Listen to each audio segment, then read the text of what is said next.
Good morning, everyone. I'm delighted to be here today to announce a historic moment of collaboration. We all know that if we work together, we can build a better Oregon for everyone, and that's exactly what's happening here. About a month ago, a group of CEOs from Oregon's largest timber companies approached me to help find a better path forward than fighting the next round of timber wars at the ballot. I know this fight has been going on for years, for decades, so I wasn't terribly optimistic, but I thought we'd give it a try. We brought them together and held a series of conversations. Over the last 4 weeks, representatives from the forest industry and major environmental groups have come together to chart a collaborative, science-based course to forest management in Oregon. This agreement proves that we can build a better future for Oregonians if we work together with a willingness to compromise. Healthy forests and a vibrant forestry industry are not mutually exclusive, and Oregonians need both for prosperous and sustainable communities. Today, we are releasing a memorandum of understanding signed by the state's leading timber companies and environmental organizations. There are 3 major components. First, a central part of this MOU is participation in a mediated process that will seek changes to the Oregon Forest Practices Act. The end goal is to create a statewide habitat conservation plan on all private timberland in the state so that we can protect our threatened and endangered species and provide certainty for the industry. A second feature of the MOU is agreement on immediate legislation for the 2020 short session related to pesticide notification and buffers for streams in Southern Oregon. The legislation will significantly expand protected spray buffers around drinking water, homes, schools, and forest streams. It also requires that real-time notification is provided to neighbors who request it when aerial spraying is likely to occur. In addition, the legislation will extend greater protections on streams that support salmon, steelhead, and bull trout in the Rogue-Siskiyou region in Southern Oregon. Third, and finally, and perhaps most importantly, both sides have agreed to walk away from forestry-related initiative petitions and related litigation after the passage of legislation this session. This agreement is a genuine show of good faith from everyone involved in this issue. It ensures that all key voices will be heard in the process, including our vital small woodland owners and Oregon's federally recognized tribes. All sides have agreed this process of improving the Oregon Forest Practices Act will be informed by science and driven by science. This shouldn't be controversial, but sometimes it is. In closing, I was in Washington, D.C. yesterday. I had a previously scheduled meeting with the Chief of the Forest Service, Vicki Christensen. I was there to ask her for her support on our wildfire mitigation efforts here in Oregon.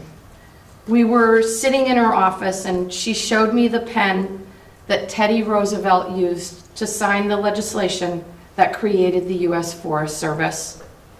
When I shared with her that we would be announcing this agreement, she expressed both her immediate support and, of course, her excitement.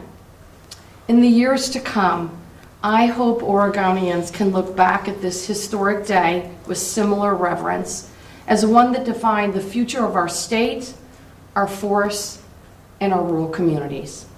Thank you. I will now turn it over to Greg Miller and then Bob Van Dyke, representatives from the signatories of the MOU, to give a few remarks, and then we'll take questions. Greg, take it away. Thank you, Governor. Good morning. I'm Greg Miller. I represent the Forestry Coalition that helped bring this memorandum of agreement together with the Governor and our environmental community partners. This MOU is a shared recognition of the diverse benefits Oregon's forests provide and the need for more meaningful dialogue around forest issues across the state. Oregon is one of the best places in the world to grow and harvest native trees sustainably. We lead the nation in wood products manufacturing, and we're very proud of our record of environmental stewardship. Now, as we move forward into a new era of cooperation and transparency, forest policy should continue to rely on best available science, and I appreciate the words that the governor underscored on that issue. The 60,000 Oregonians, the families who work in our forest sector, indeed all Oregonians, expect that level of rigor and thoughtfulness when it comes to forest management. And with this memorandum of understanding, we're hopeful that we have found a new path forward that meets those expectations and sets Oregon up for the most comprehensive, forward-thinking forest policy in the nation. And I'll now turn this over to Bob.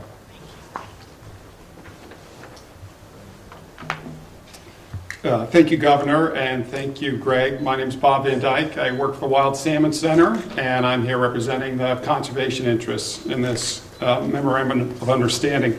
It's a great privilege to be here today to be party to this announcement. About 20 years ago, Oregon's forest laws diverged from our neighbors in Washington State.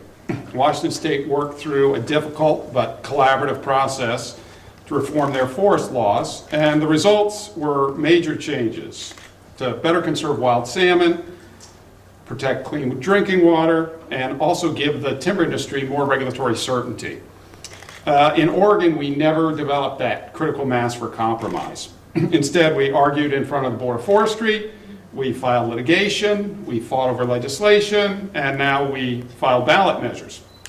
And Wild Salmon Center and many of the signers of the MOU today have been part of that 20 years of tension. The result's been a lack of trust, gridlock on forest policy, and a growing public demand for a broader reform of our laws. Today we're starting a new approach, the MOU, signed today, and the companion legislation on aerial spray with pesticides are a new path that take us in the direction of Washington State. It's a path of collaboration towards stronger conservation measures and more certainty for the timber industry. For many of the people and organizations who signed the MOU in the conservation community, this is an unfamiliar place to be. Pursuing legislation in partnership with the timber industry, we're being asked, and that's a very good question. We should be asking that question. As Mark Twain wrote, whenever you find yourself on the side of the majority, it's time to pause and reflect.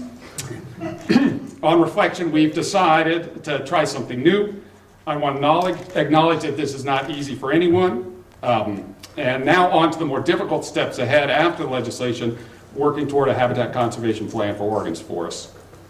Of course, the prospects for this effort are uncertain, as anything important is, but our agreement today is the right start. So I just want to end by thanking the governor and her team for helping convene this. It really would not be happening without you. Thank you. Thank you. Thank you, Greg. Thank you, Bob. And we are now happy to take questions if you have any. Dick. Governor, will this do anything with the current litigation brought by Lynn County and others? Is that one that's going to be settled at all by this one? No. Would this have any effect on cap and trade as far as pushing that legislation? No. I think it's fair to say that we obviously need a quorum to pass this legislation. I have a question for Greg, Governor. You know, I read some pretty critical words of the ballot measures around pesticide, aerial spraying protections and things like that. And now you guys are apparently supporting legislation that would do much of that. Is that an acknowledgement that these are positive steps? Is it an acknowledgement that maybe public sentiment is with these kinds of protections? Or how do you square that, the fact that there was some skepticism with the ballot measure, but now you all are in line with the bill? Thank you for the question. I would say we're very proud of our environmental stewardship and our record on that level. But we are equally interested in addressing issues around the protection measures that are in, as you see in the pesticide package. And what I'd really like to point out is something that's more opportunity for us for technology to take over, which is real-time notification.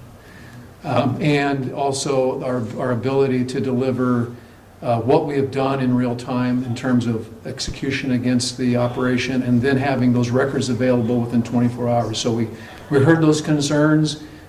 We think this is going to be a best-in-class practice for real-time notification, increasing the distance for the notifications, and having the spray records available within 24 hours and those kinds of things. And that's really those things are difficult to develop in terms of how you execute it on the ground, and it's taken us a little time to figure that out and how you get that real time going, be able to punch a button and folks are able to know instantaneously, or I'm metaphorically, but I think that's the thing that really got us over the hurdle here. Dick, should we give Dick another question this morning? Go ahead, Dick. Governor, I want to ask about the mediation process. As you know, there's a mediation process for the Wolf Plan that in many ways was not successful. How do you think this will play out? What are the lessons and how do you make this work? Well, I think what is very clear here, that the parties are tired of the endless wars around initiative petitions and the ballot and litigation, and that they are very serious about figuring out a different way forward, a collaborative path forward. And I'm confident, based on what I've seen so far, and frankly, 4 meetings, that with a well-facilitated mediation process, we can continue to move this process forward. Governor, I have a question. Oftentimes on these issues and any sort of environmental issue, we see each side has their own best available science. Can you go into more about how that process would play out for finding the best available science that everybody can agree on? I'm going to let Greg and Bob address that. But what I think is really important is that both sides are committed to using the science, and that our path forward will be based on science. So. We're going to do this together. That's great. You bet.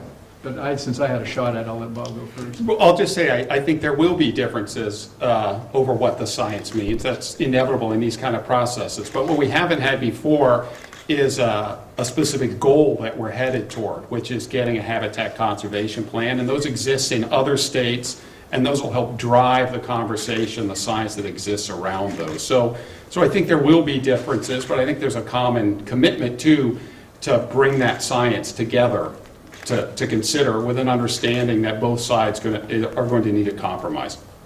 And thank you, Bob. I couldn't agree more in terms of bringing the science together. And I'd just like to say that from our perspective, from the forestry side of this, we've always been engaged in science.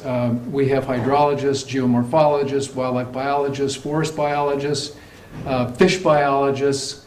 That informs our work every day and how we meet our stewardship goals, our environmental stewardship goals. And yeah, I'm sure we'll have some very interesting and maybe even some contentious conversations about science, but ultimately that's the kind of rigor I think Oregonians expect us to deliver for a negotiated, mediated outcome on this, because it's really important for us to be science informed. Greg, do you think you have any bearing with this compromise on what may play out with cap and trade, the bill here? In other words, relative to, you found a compromise on this, do you see any potential to find a compromise relative to the cap and trade bill between the two groups? Thank you for the question. We're really focused on this memorandum of agreement and the pesticide legislation and the enabling legislation for that to come along. I can't speak to the cap and trade. Governor, as you're well aware, there's a proposal in this session to make the public records advocate independent and take the hiring and firing of that person away from your administration. Has your administration or you done anything to support that proposal, or alternately to slow down or kill that proposal, such as requesting a fiscal on it? I've been very clear that I look forward to signing legislation that incorporates the recommendations of the public records advocate. In terms of a fiscal, that's a process that the legislature runs and requests, and we obviously comply with that process at any time.